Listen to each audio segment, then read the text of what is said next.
जय हिंद दोस्तों, स्वागत है आपका मार्केट स्टडीज पर। मैं हूं आपका दोस्त कपिल रस्तोगी। अभी हम बात करेंगे टाटा ग्रुप से जुड़ी एक कंपनी, पावर सेक्टर से जुड़ी एक बड़ी कंपनी, एक बड़ा नाम टाटा पावर कंपनी लिमिटेड के बारे में। दोस्तों, जो लोग इस चैनल से जुड़े हैं वो लोग रेगुलरली टाटा पावर के ऊपर अपडेट उनको मिल रहा है। जो लोग अभी तक चैनल से नहीं जुड़े हैं उनसे रिक्वेस्ट है कि चैनल को सब्सक्राइब कर लें, सो दैट कि वो लोग कोई भी इंपॉर्टेंट एनालिसिस टाटा पावर या मार्केट से जुड़ी कोई भी इंपॉर्टेंट अपडेट कभी भी मिस ना करें। अब हम अपनी बात की शुरुआत करते हैं। टाटा पावर के ऊपर कल मैंने एक बहुत बड़ी खबर आप लोगों के साथ शेयर की। उस न्यूज़ को और उस वीडियो को आप लोगों ने बहुत पसंद नहीं किया। अब क्वेश्चन यहाँ बनता है कि ये जो मैंने न्यूज़ दी है, ये बेसिकली इस न्यूज़ का इम्पैक्ट क्या पड़ता है, और ये न्यूज़ जो है इसके आने के बाद भी इसके शेयर पे इमीडिएटली असर क्यों नहीं दिखाई दिया। ये दो सवाल हैं जिन सवालों का जवाब मैं इस वीडियो में देने वाला हूं, और एक बड़ी खबर, एक धमाकेदार खबर मैं आप लोगों के लिए और लेकर आया हूं, क्योंकि टाटा पावर से जुड़ी बड़ी धमाकेदार और बड़ी खबरों का जो समय है वो अभी खत्म नहीं हुआ है। तो एक बड़ी खबर भी मैं आप लोगों के साथ शेयर करूंगा। सबसे पहले मैं जो कल मैंने न्यूज़ दी थी, मैं उसको एक बार क्लैरिटी देता हूं, क्योंकि बहुत सारे दोस्तों को शायद उसके ऊपर क्लैरिटी नहीं आई, वो स्टिल कंफ्यूज हैं, और कुछ लोग कमेंट सेक्शन में पूछ रहे हैं, जो कि बहुत ही पॉजिटिव बात है। आप लोगों को पूछना चाहिए, चीज़ों को समझना चाहिए। मेरे कुछ दोस्तों ने वीडियो को डिसलाइक किया, thank you very much, but उन लोगों ने कमेंट में ये नहीं लिखा कि क्यों डिसलाइक किया, आखिर उस रिपोर्ट में मैंने क्या गलत बोला। आप लोगों ने वो एक बार लिख देते 2 लाइन, तो आपके दोस्त की थोड़ी हेल्प हो जाती। अब हम चलते हैं और मैं उस वीडियो के ऊपर, उस न्यूज़ के ऊपर दोबारा चलता हूँ। Tata power reports outstanding borrowing of 16,504.4 crore. अब यहाँ पर जो बात मैं आप लोगों को बताई थी वो ये है कि टाटा पावर ने थर्सडे को बीएससी की एक फाइलिंग में ये कहा कि टाटा पावर जो है उसकी जो आउटस्टैंडिंग बोरोइंग है वो 16,504.41 करोड़ है at the end of the March 31st, right. अब ये जो है बोरोइंग, ये बोरोइंग क्या होती है, यहां पर इन्होंने इस बात को क्लियर किया है। कल मैंने आप लोगों को पढ़ के भी ये बात क्लियरली बताई थी, बट मैं फिर से इस बात को एक बार क्लैरिटी के साथ आप लोगों को समझाने की कोशिश करता हूं। The company made the disclosure in a filing to the BSE. In a filing, the company said outstanding borrowing of company as on March 31st, 21, original maturity more than 1 year was 16,504.41 crore. तो जो लोग account से जुड़े हैं उन लोगों को immediately ये बात समझ में आ गई, और जिन लोगों का अकाउंटिंग बैकग्राउंड नहीं है या अकाउंट्स फाइनेंस को इतना ज़्यादा नहीं समझते हैं, उनको मैं क्लियरली समझाने की कोशिश करता हूं। तो बैलेंस शीट के दो पार्ट होते हैं। एक पार्ट हो गया जो विद इन 1 ईयर की बोरोइंग, या आप कहें कि लायबिलिटीज जो होती हैं वो होती हैं बोरोइंग्स, राइट। और अदर देन 1 ईयर बोरोइंग जो होते हैं, जो 1 साल से ज़्यादा टाइम के लिए कंपनी के ऊपर उधार होता है, उसको कहते हैं बोरोइंग, यानी लॉन्ग टर्म बोरोइंग। और लॉन्ग टर्म बोरोइंग को बैलेंस शीट में एक स्पेशल आइटम के रूप में अलग से डिनोट किया जाता है। अब इस बात को मैं आप लोगों को क्लियर कर देता हूं। अब आप बोलेंगे कि ये जो आपने बोला ये तो आप बता रहे हैं, बट ये कहीं लिखा हुआ है, तो आप एक बार क्लियर कर दीजिए सर। तो क्लियर कर देता हूं फ्रेंड्स आप लोगों के लिए। दोस्तों ध्यान से देखिए कि व्हाट इज बोरोइंग, यहां पर आप टाइप कीजिए what is borrowing in balance sheet. अब आप यहां पढ़ सकते हैं, मैंने अपने एक दोस्त को अभी कमेंट सेक्शन में उस वीडियो पर रिप्लाई भी किया है। The long term borrowing associated with note 4 is the first line item with in non current liability. तो नॉन करेंट लायबिलिटी क्या हुई, करेंट लायबिलिटी जो विद इन 1 ईयर आपको पे करनी होती है। Long term borrowing is one of the most important line item in the entire balance sheet. समझ पा रहे हैं, as it represents the amount of money that company has borrowed through various sources। तो बहुत हद तक एकदम क्लियरली यहां पर ये बात लिखी हुई है, जो बात मैंने आप लोगों को समझाने की कोशिश की कि 1 साल से ज्यादा जो लंबा उधार होता है उस उधार को बोरोइंग्स में डिनोट किया जाता है। अब आप यहां पर देख सकते हैं ये बोरोइंग्स, ये है लायबिलिटी पोर्शन, राइट। तो ये वो लायबिलिटी पोर्शन है जो कि 1 साल के अंदर कंपनी को पे करना होता है, और ये है बोरोइंग्स जो 1 साल से ज्यादा टाइम पीरियड के लिए कंपनी के ऊपर उधार है। तो ये वो बोरोइंग्स हैं, ये वो डेट है जो कंपनी को पे करने हैं 1 साल से ज्यादा पीरियड के लिए। और ये फिगर जो है ये पहले क्या नंबर था, 44,071 करोड़, जो कि अब यहां पर इन्होंने क्या मेंशन किया है कि ये नंबर है अब जो इनका अपडेटेड नंबर आया है, outstanding borrowing stood at 16,504 crore. तो ये न्यूज मैंने आप लोगों के साथ शेयर की थी। अगर इसके बाद इस न्यूज के ऊपर कोई क्वेश्चन होगा तो हम लोग आपस में डिस्कस कर सकते हैं। तो जिन लोगों ने वीडियो को पसंद किया है उनके लिए थैंक यू वेरी मच, जिन लोगों ने वीडियो को पसंद नहीं किया है उनको भी बहुत बहुत धन्यवाद। बट अगर आप लोग वीडियो को डिसलाइक कर रहे हैं, you are most welcome, but at least अपने फ्रेंड के मदद के लिए इतना कर दीजिए कि आप लोग वहां पर कुछ मेंशन कर दीजिए, सो दैट कि दूसरे डिटेल इन्वेस्टर एटलीस्ट उस सही बात को पढ़ सके या समझ सके कि वीडियो में ये चीज गलत है, आप लोग इस चीज को इस पर्सपेक्टिव से समझिए। तो प्लीज इतनी सी मेहरबानी जो है वो आप लोग साथ में करते हुए आगे बढ़िए।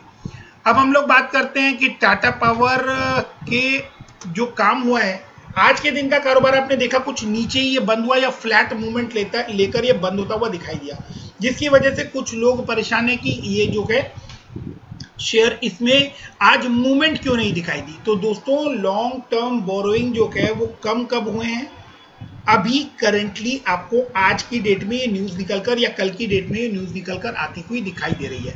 जब तक ये न्यूज मार्केट में स्प्रेड होगी या पहुंचेगी या सबको पता चलेगी या इसका इम्पैक्ट जो है वो जब तक इसके प्रॉफिट के ऊपर एक्चुअली में आता हुआ नजर नहीं आएगा, तब तक इन्वेस्टर्स को या जो बाकी लोग जो फ्रेश इन्वेस्टिंग करना चाहते हैं उनको इसके ऊपर यकीन नहीं होने वाला। दूसरी एक बड़ी वजह मैं आप लोगों को समझाने की कोशिश करता हूं कि टाटा पावर का जो शेयर है वो मार्केट के अकॉर्डिंग अगर हम देखें तो मार्केट में जिस तरह की मूवमेंट आज रही है ऑलमोस्ट आप लोगों को टाटा पावर के अंदर भी वैसी ही मूवमेंट देखने को मिली है। निफ्टी जिस पोजीशन पर ट्रेड कर रहा है उस पोजीशन पर कहां क्या प्रॉब्लम हो रही है वो आपको मैं समझाने की कोशिश करता हूं। तो अगर हम निफ्टी की बात करें तो निफ्टी में 14,850 या आप कहेंगे 14,900 का जो लेवल है उस लेवल पे ऑलरेडी बहुत सारे एनालिस्ट ने ये बात ऑलरेडी ही मार्केट में फ्लो कर दी है कि इस लेवल पे आप लोग बिकवाली कर चलिए। तो इस लेवल पे बहुत लोगों के टारगेट जो है वो हिट हो रहे हैं, और जैसे ही वो टारगेट हिट होते हैं वहां पर वो लोग सेलिंग कर देते हैं, जिसकी वजह से आपको इस समय बाजार में जो है उछाल देखने को नहीं मिल रहा है। तो जो लोग इस पोजीशन पर निफ्टी में जिन लोगों ने पोजीशन बनाई है और निफ्टी जैसे ही 14,900 गया उन लोगों ने वहां से सेल ऑफ करके अपनी पोजीशन हल्की की है। तो जो लोग इस बात को समझ पा रहे हैं उनको ये बात क्लियर हो जाएगी कि टाटा पावर का शेयर जो है उसने आज फ्लैट मूवमेंट किस वजह से दी है।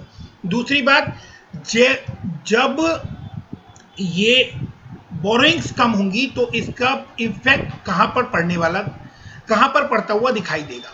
तो ये जो आप लाइन देख रहे हैं 966, 1065, ये लाइन आप लोगों को आने वाले 2 क्वार्टर के बाद जो है, अभी ये दिसंबर तक का डेटा है, अब जो आने वाला मार्च होगा और इसके बाद जो जून होगा उसके अंदर आप लोगों को ये फिगर्स जो है ये कम होती हुई नजर आएगी और ये इंटरेस्ट बर्डन जो है ये कम होता हुआ नजर आएगा। अब इससे क्या बेनिफिट होने वाला है कि ऊपर का जो ऑपरेटिंग प्रॉफिट है उसमें से ये इंटरेस्ट की फिगर माइनस होती है। तो जब ये माइनस वाली जो फिगर है ये कम होगी तो डेफिनेटली आप लोगों को प्रॉफिट बिफोर टैक्स बढ़ता हुआ नजर आएगा। तो कल मैं आप लोगों के साथ चार्ट बहुत बेटर वे में डिस्कस कर लिया था। मैं अगेन ये चार्ट यहां पर डिस्कस कर लेता हूं क्योंकि बहुत सारे दोस्तों ने शायद कल का वीडियो अभी तक ना भी देखा हो। तो जिस लेवल पर ये रेजिस्टेंस फेस कर रहा है, आपको मैंने बार बार बोला कि इस लेवल के ऊपर आपको बहुत ध्यान देने की जरूरत है। 110.11 का जो लेवल है वो बहुत लंबे टाइम से टाटा पावर उसके ऊपर रेजिस्टेंस फेस कर रहा है। हालांकि 1 दर्जन से ज्यादा बहुत बहुत बढ़िया और बड़ी खबर जो है वो इसके अंदर फैक्टर इन हो चुकी है और होना बाकी भी है। तो ये शेयर अगर आप लोगों को 111.12 के ऊपर इस महीने के अंदर, या आप कहें कि अभी एक हफ्ते के अंदर 10 दिन के अंदर अगर आपको ये जो कि 115 रुपए के ऊपर के लेवल को होल्ड करता है, वहां पर सस्टेन करता है, तो फिर आपको जो इसके इमीडिएट टारगेट आते हुए दिखाई देंगे वो 130 टू 140 के आते हुए दिखाई देंगे इस मंथ के एंड तक। अब हम बात करते हैं कि बड़ी न्यूज क्या है। मैंने आप लोगों को होपफुली सारी क्लैरिटी दे दी है और अब एक बहुत बड़ी न्यूज मैं आप लोगों के साथ शेयर करने जा रहा हूं। तो उस बड़ी न्यूज की तरफ चलते हैं। Tata power Delhi discom launches NB-IoT technology based smart meters. अब आप बोलेंगे एक स्मार्ट मीटर लॉन्च किया है। फिर से दोस्तों का सवाल यही होगा कि एक स्मार्ट मीटर लॉन्च करने को आप बड़ी खबर क्यों बोल रहे हैं, हर खबर को बड़ी खबर क्यों बोल देते हैं। तो दोस्तों इस खबर में बड़ा क्या है वहां पर मैं आप लोगों को पॉइंट आउट करके समझाने की कोशिश करता हूं। इलेक्ट्रिसिटी के जो मीटर होते हैं वो उसके अंदर ट्रांजिशन फैक्टर जो होता है वो लॉस होता है। अब ट्रांजिशन फैक्टर क्या होता है, जो लाइट खंबे पर आती है या इलेक्ट्रिसिटी का जो बूथ है वहां से वो लाइट आपके घर के पास वाले खंबे तक और उस खंबे से आपके घर तक जब पहुंचती है तो बीच में जो ट्रांजिशन होता है, लाइट ट्रेवल करती है, उस ट्रांजिशन के लॉस को अभी तक जो इलेक्ट्रिसिटी कंपनी है वो बेयर करती है, बिकॉज वो कंज्यूमर के पास पहुंचती नहीं और कंज्यूमर का मीटर जो है वो उसको रीड करता नहीं। तो जिसकी वजह से क्या होता है, हम उतना ही चार्जेस पे करते हैं जितना हमारे मीटर के अंदर नजर आता है।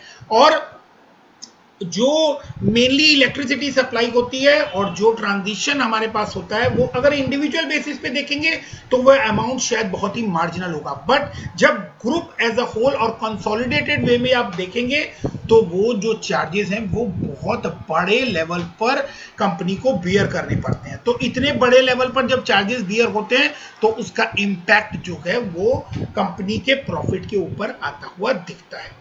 तो this comes in the backdrop of world's largest electricity smart meter program underway in India। अब क्या है कि इंडिया के अंदर ये जो है ये अंडरवे है और ये सारे ही मीटर इस तरह से चेंज होने हैं, aimed at the cutting distribution loss. जो ट्रांजिशन लॉस मैंने आपको बोला, distribution losses. India's smart meter program aims to replace 250 million conventional meter to help raise annual revenue। अब यहाँ पर आप लोगों का इंटरेस्ट जो है वो शायद थोड़ा बढ़ता हुआ नजर आएगा। Conventional meter to help raise annual revenue of debt laden discoms to rupees 1.38 trillion। 1.38 trillion की रेवेन्यू जो है वो बढ़ती हुई नजर आएगी। डेट लेडन मतलब डेट, जो इतना बड़ा डेट है इन कंपनीज के ऊपर बिकॉज की distribution losses are too high. जब वो कंसोलिडेटेड वे में आते हैं तो डिस्ट्रीब्यूशन लॉसेस पावर कंपनीज के ऊपर बहुत बड़ा बर्डन बनकर दिखाई देते हैं। The Tata Power Distribution Company (TDL), which supplies electricity to North Delhi, has launched a narrowband IoT and Internet on Thing (NB) and narrowband Internet on Thing for smart meter installed in its service area. NB-IoT is a low power wide area network radio technology standard developed by 3GPP, a standard organization to enable a wide range of cellular devices and services। तो ये जो है cellular devices और services provide करवाती है, इसने ये metre जो है डिजाइन किया है और बनाया है। Smart meters require two way communication network, control centre equipment, तो जो जहां से ये कंट्रोल हो रहा है वहां से, and software application for near real time gathering and transformation of energy uses information. After successfully installing 2.3 lakh smart meters on radio frequency technology, Tata Power Distribution Delhi Limited, a leading power distribution company serving a population of 7 million in North Delhi. तो 7 million peoples को ये सर्व कर रहे हैं और अब ये बड़ा स्टेप जो है वो इन्होंने उठाया है। तो दोस्तों यहाँ तक की न्यूज़ मैंने आप लोगों को बता दी है। ये बड़ी न्यूज़ है जो निकल कर आ रही है और कल की न्यूज़ के ऊपर मैंने आप लोगों को अपनी ओर से पूरी क्लैरिटी देने की कोशिश की है। इसके बाद एक और इम्पॉर्टेंट चीज़ कि आज के दिन का टाटा पावर का कारोबार कैसा रहा। दो आप लोगों को ये फ्लैट वे में ओपन और क्लोज होता हुआ दिखाई दिया है। इसका प्रीवियस क्लोजिंग 104.45 था, आज ये बढ़कर 105 रुपए के ऊपर ओपन हुआ, बट उसके बाद इसने हाई बनाया 106 रुपए 75 पैसे, इसने लो बनाया 104.70 और ये क्लोज हुआ। लास्ट प्राइस जो है जो इसका था वो 105.20 और क्लोजिंग प्राइस जो है वो 104.95। इसके साथ साथ ही जो इसके अंदर आज टोटल क्वांटिटी ट्रेड हुई है वो 3,69,10,799 यानी 3 करोड़ के आसपास जो है टोटल क्वांटिटी इसके अंदर ट्रेड हुई है। तो बहुत बड़ा कारोबार आज टाटा पावर के अंदर हुआ है। और इसके अंदर हम जो डिलीवरी का पोर्शन अगर हम देखेंगे तो डिलीवरी का पोर्शन 75 लाख के आसपास है। 74,70,834 शेयर्स की डिलीवरी उठाई गई है टाटा पावर में। तो बाजार में एक दबाव महसूस किया जा रहा है। ये लेवल्स जो हैं ये ऑलरेडी सेट किए गए हैं कि 14,900 के ऊपर जैसे ही निफ्टी 50 पहुंचेगा वैसे ही वहां पर बिकवाली कर देनी है। तो उसके बावजूद भी इस शेयर के अंदर जो है वो 20% की डिलीवरी उठाई गई और वो 20% का नंबर 75 लाख शेयर बनता है। तो मैंने पूरी कोशिश की कि आप लोगों को एक एक पॉइंट पर क्लैरिटी देता चलूं और इसीलिए मैंने आज ये रिपीटेटिव वीडियो इमीडिएट बेसिस पर आप लोगों के लिए बनाया है। इसके बाद कोई सवाल जवाब हो तो आप लोग कमेंट सेक्शन में कर सकते हैं, मैं पूरी कोशिश करूंगा मैं उसका जवाब दूं। एंड वीडियो को यहां तक देखने के लिए thank you very much. Keep investing, stay safe, thank you, bye bye.